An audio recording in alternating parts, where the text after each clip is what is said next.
नमस्कार दोस्तों, एक बार फिर से आप सभी दोस्तों का आपके अपने YouTube channel you and VTV पर बहुत बहुत स्वागत है। दोस्तों आज जो दिन भर की फटाफट बड़ी खबरें, मुख्य समाचार सामने निकल के आ रहे हैं, एक एक करके चलेंगे। तमाम बेहद बड़ी खबरें आगे इसी वीडियो में जानेंगे। लेकिन उससे पहले दोस्तों आप लोगों से एक छोटा सा निवेदन है कि अगर आप लोग भी खुल करके देश भर में लगातार नफरत फैला रही गोदी मीडिया का बहिष्कार करते हैं तो आप इस वीडियो को लाइक कीजिए, चैनल को सब्सक्राइब करके बेल के आइकन को जरूर दबाइए और लगातार हमारे साथ बने रहिए। दरअसल दोस्तों पहली बड़ी खबर जान लेते हैं। आंदोलनकारी किसानों से डरी हरियाणा सरकार, गणतंत्र दिवस कार्यक्रमों में किया है बड़ा बदलाव। जी हां दोस्तों, लगातार बीजेपी का विरोध कर रहे हैं किसान। कृषि कानूनों के विरोध में आंदोलन कर रहे किसानों से डरी हरियाणा की भाजपा जेजेपी सरकार ने 26 जनवरी को गणतंत्र दिवस समारोह में भी बड़ा बदलाव कर दिया है। विधानसभा स्पीकर से लेकर के कई मंत्रियों के कार्यक्रम स्थल बदल दिए गए हैं। हालांकि राष्ट्रीय ध्वजारोहण और परेड सलामी के लिए मुख्यमंत्री खट्टर का पानीपत में और उप मुख्यमंत्री दुष्यंत चौटाला का अंबाला में कार्यक्रम है। पर किसानों के विरोध से डरी सरकार ने साफ कर दिया है कि किसी कार्यक्रम में मुख्य अतिथि के ना पहुंचने की सूरत में वहां के संबंधित उपायुक्त ध्वजारोहण और परेड सलामी की रस्म निभाएंगे। आप लोगों को बताते चले, पानीपत के किसानों ने मुख्यमंत्री खट्टर के स्वतंत्रता दिवस कार्यक्रम का विरोध करने का अल्टीमेटम दे दिया है। तो वहीं दुष्यंत चौटाला के विरोध में भी अंबाला के आंदोलनकारी किसान लामबंद है। सरकार को डर है कि कहीं 26 जनवरी की ट्रैक्टर परेड के लिए भारी संख्या में दिल्ली के लिए जीटी रोड से कूच करने वाले पंजाब व हरियाणा के किसान राज्य में आयोजित गणतंत्र दिवस समारोह का रुख कर सकते हैं। ऐसे में कई मंत्रियों के आग्रह पर ध्वजारोहण कार्यक्रमों में फेरबदल किया गया है। देख सकते हैं दोस्तों, आंदोलनकारी किसानों से डरी हुई है हरियाणा की खट्टर सरकार। गणतंत्र दिवस कार्यक्रमों में किया है बड़ा बदलाव, क्योंकि लगातार किसानों की तरफ से चेतावनी दी जा रही है खट्टर सरकार को। इस बीच एक और बड़ी अपडेट सामने निकल के आ रही है दोस्तों।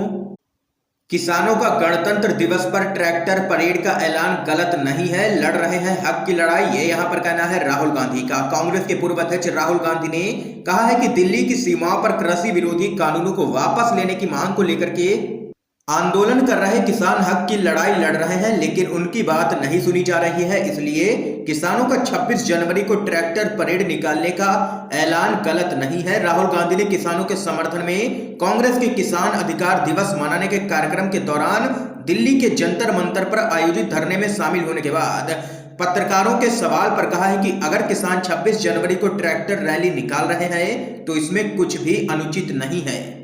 तो वहीं राहुल गांधी ने आगे कहा है कि आंदोलन कर रहे 100 से ज्यादा किसानों की अब तक मृत्यु हो चुकी है, लेकिन प्रधानमंत्री मोदी ने उनको श्रद्धांजलि देते हुए एक ट्वीट तक नहीं किया है। सरकार वार्ता के दौर आयोजित कर किसानों को थकाने का प्रयास कर रही है और किसान समझ गए हैं कि सरकार उनकी समस्या को सुलझाना नहीं चाहती है। कांग्रेस के नेता ने आगे कहा है कि सरकार ने तीनों ही कृषि कानूनों के जरिए अपने चंद उद्योगपति मित्रों का हित साधने का प्रयास किया है, इसलिए इन कानूनों को संसद में पारित कराते समय कोई चर्चा नहीं करवाई गई और इन कानूनों को मनमाने तरीके से पारित करवा दिया गया। ये यहाँ पर दोस्तों देख सकते हैं कि किसानों का गणतंत्र दिवस परेड ऐलान गलत नहीं है, वो हक की लड़ाई लड़ रहे हैं, ये यहाँ पर कहना है राहुल गांधी का। तो वहीं इस बीच एक और बड़ी खबर सामने निकल के आ रही है दोस्तों। अडानी को मिले 6 एयरपोर्ट पर खुद वित्त मंत्रालय ने उठाए थे सवाल, एक कंपनी को एक से ज्यादा टेंडर कैसे मिला। जी हां दोस्तों, केंद्र में सत्तारूढ़ मोदी सरकार खुद को किसानों और गरीबों का हितैषी बताती है, लेकिन भाजपा के राज में सबसे ज्यादा विकास देश के उन अमीर पूंजीपतियों का ही हो रहा है जो प्रधानमंत्री मोदी के करीबी माने जाते हैं। इस लिस्ट में सबसे ऊपर जिन 2 बड़े पूंजीपतियों का नाम आता है वह है मुकेश अंबानी और गौतम अडानी। साल 2014 के बाद से ही इन 2 बड़े पूंजीपतियों की खूब चांदी हो रही है। इसी कड़ी में बड़ी खबर सामने निकल के आ रही है कि अडानी ग्रुप ने देश के दूसरे सबसे बड़े एयरपोर्ट का भी अधिग्रहण कर लिया है। यह एयरपोर्ट महाराष्ट्र का मुंबई एयरपोर्ट है। एयरपोर्ट अथॉरिटी ने 12 जनवरी को ही इसके अधिग्रहण को मंजूरी दे दी है। अडानी ग्रुप को जब मोदी सरकार ने एयरपोर्ट देने की मंजूरी दी तो वित्त मंत्रालय और नीति आयोग ने सरकार के इस फैसले पर सवाल भी उठाए थे, लेकिन मोदी सरकार इसके विपरीत अपने फैसले पर बनी रही। देख सकते हैं लगातार मोदी सरकार अपने मित्रों के लिए काम कर रही है और इस समय मुकेश अंबानी और गौतम अडानी की सरकार में खूब चांदी हो रही है और अडानी को मिले हैं 6 एयरपोर्ट। इस बीच एक और बड़ी अपडेट जान लेते हैं दोस्तों। विधायकी से इस्तीफा देकर के ट्रैक्टर रैली पर निकले अभय चौटाला पूरे हरियाणा घूमते हुए 19 को पहुंचेंगे सिंघू बॉर्डर। आप लोगों को दोस्तों बताते चले, इंडियन नेशनल लोक दल के नेता और एलानाबाद से विधायक अभय चौटाला ने किसानों की मांगों का समर्थन करते हुए अपनी विधानसभा सदस्यता से इस्तीफा दे दिया है।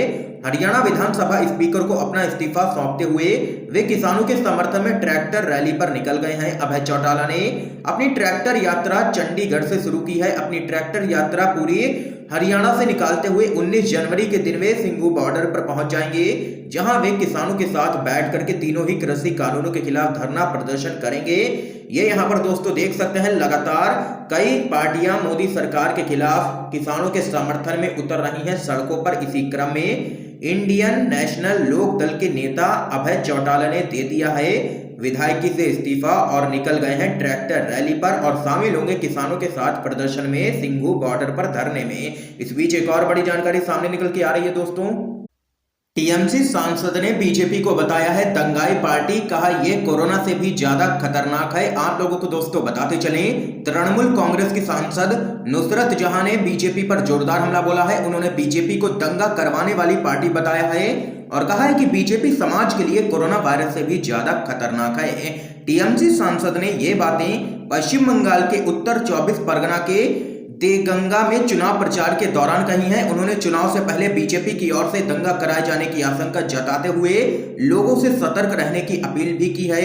नुसरत जहां ने कहा है कि आप लोग अपनी आंख खोल करके रखिए, क्योंकि आपके आसपास ऐसे लोग हैं जो कि कोरोना से भी ज्यादा खतरनाक हैं। क्या आप जानते हैं कि कोरोना से ज्यादा खतरनाक क्या है? वो है बीजेपी, क्योंकि वे बंगाल की संस्कृति को नहीं समझते हैं, क्योंकि वो इंसानियत को नहीं समझते हैं, वे कठिन मेहनत के महत्व को नहीं समझते हैं। टीएमसी सांसद ने कहा है कि भाजपा को बस व्यापार करना आता है, उनके पास बहुत सारा पैसा है जो कि वे हर जगह पहुंचा रहे हैं, वे धर्म के नाम पर लोगों को बांटने की कोशिश कर रहे हैं। ये यहाँ पर टीएमसी की सांसद ने घेरा है बीजेपी को और बीजेपी को बताया है दंगाई पार्टी। क्या दोस्तों आप लोग टीएमसी की सांसद की इन तमाम बातों से सहमत हैं या नहीं, जरूर बता सकते हैं कमेंट बॉक्स में। इस बीच एक और बड़ी खबर सामने निकल के आ रही है दोस्तों।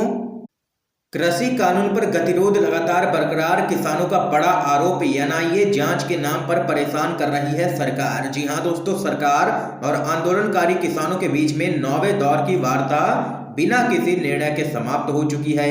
मोदी सरकार किसानों के साथ वार्ता खेल रही है। सरकार के साथ किसान नेताओं की बैठक यहां पर शुरू हुई, लेकिन इसमें कोई भी नतीजा नहीं निकला, जिसके बाद किसान नेताओं ने लिया है मोदी सरकार को निशाने पर। मीडिया से बात करते हुए भारतीय किसान यूनियन के प्रवक्ता राकेश टिकैत ने कहा है कि हमारी मांग वही रहेगी और हम सुप्रीम कोर्ट की ओर से गठित समिति के पास नहीं जाएंगे, लेकिन सरकार के साथ बातचीत जारी रखेंगे। अभी भी हमारी मांग है कि सरकार को एमएसपी सुनिश्चित करने के अलावा 3 कृषि कानून को निरस्त करना चाहिए।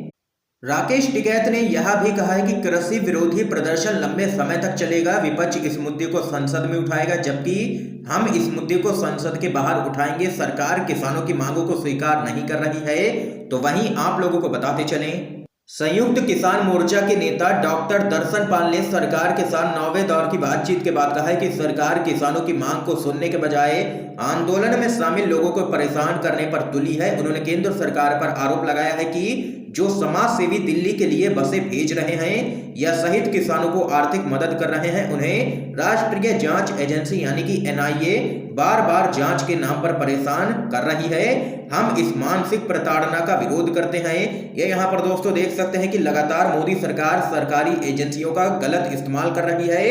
अभी तक तो सिर्फ विपक्षी नेताओं के साथ ही ऐसा होता था, लेकिन अब देश के अन्नदाता के साथ भी मोदी सरकार वैसा ही दुर्व्यवहार कर रही है। देख सकते हैं कि किसानों को एनआईए जांच के नाम पर लगातार परेशान किया जा रहा है मोदी सरकार की तरफ से। इस बीच एक और बड़ी अपडेट सामने निकल के आ रही है दोस्तों। पीएम मोदी से राहुल गांधी ने पूछा, देश को आजादी अंबानी अडानी ने दिलाई है या फिर किसानों ने? आप लोगों को दोस्तों बताते चलें, देश में चल रहे किसान आंदोलन की वजह से केंद्र की मोदी सरकार किसान संगठनों के साथ साथ विपक्षी दलों के निशाने पर भी है।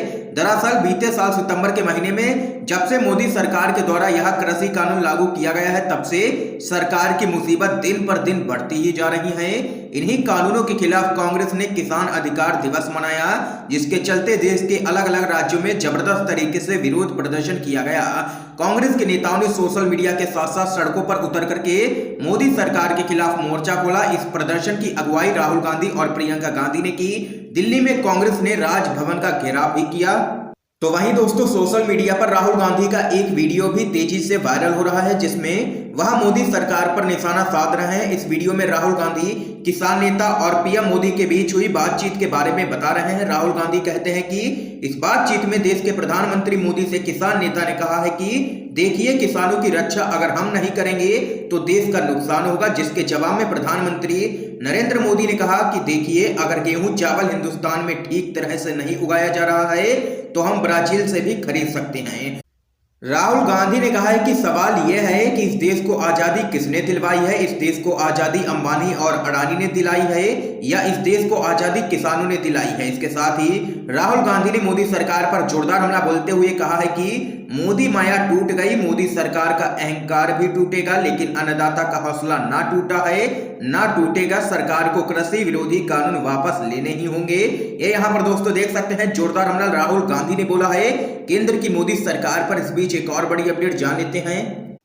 सरकार के आगे किसी भी स्थिति में नहीं झुकेंगे, देश के अन्नदाता राकेश टिकैत बोले। जहां से कानून आया है वहीं से वापस हो। आप लोगों को बताते चले, मोदी सरकार के द्वारा लाए गए तीनों ही कृषि कानूनों के खिलाफ किसानों का आंदोलन लगभग 2 महीने से लगातार जारी है। राजधानी दिल्ली की सीमाओं पर किसान लगातार डटे हुए हैं। यूपी दिल्ली से सटे गाजीपुर बॉर्डर पर भी किसानों के हौसले में कोई कमी देखने को नहीं मिली है और दिन पर दिन संख्या किसानों की बढ़ती ही जा रही है तमाम बॉर्डर पर। तो वहीं इस बीच राकेश टिकैत ने मोदी सरकार को लिया है निशाने पर।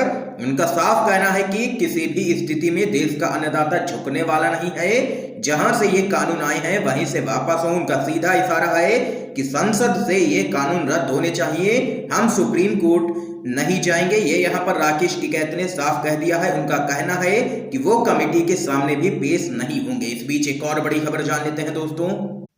सीएम ममता बनर्जी को कांग्रेस में आने का न्योता। अधीर रंजन चौधरी बोले बीजेपी को हराने का और कोई विकल्प नहीं है। आप लोगों को बताते चलें, पश्चिम बंगाल में विधानसभा चुनाव होने में अभी कुछ वक्त है, लेकिन राजनीतिक गहमा गहमी अभी से ही शुरू हो गई है। इस बीच पश्चिम बंगाल में कांग्रेस ने सत्तारूढ़ तृणमूल कांग्रेस को साथ आने का न्योता दे दिया है। कांग्रेस के नेता अधीर रंजन चौधरी ने कहा है कि बीजेपी को हराने के लिए ममता बनर्जी को कांग्रेस में शामिल हो जाना चाहिए।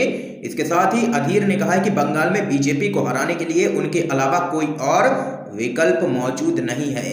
ये यहाँ पर दोस्तों आज की तमाम बेहद बड़ी खबरें सामने निकल के आई हैं जो हमने आप लोगों तक दोस्तों पहुंचाई हैं। इन खबरों पे आप लोगों का क्या कुछ कहना है जरूर बता सकते हैं कमेंट बॉक्स में। वीडियो पसंद आया हो तो लाइक कीजिए, ज्यादा से ज्यादा शेयर कीजिए और चैनल को सब्सक्राइब करके बेल के आइकन को जरूर दबाइए। दोस्तों वीडियो देखने के लिए आप सभी दोस्तों का बहुत बहुत धन्यवाद।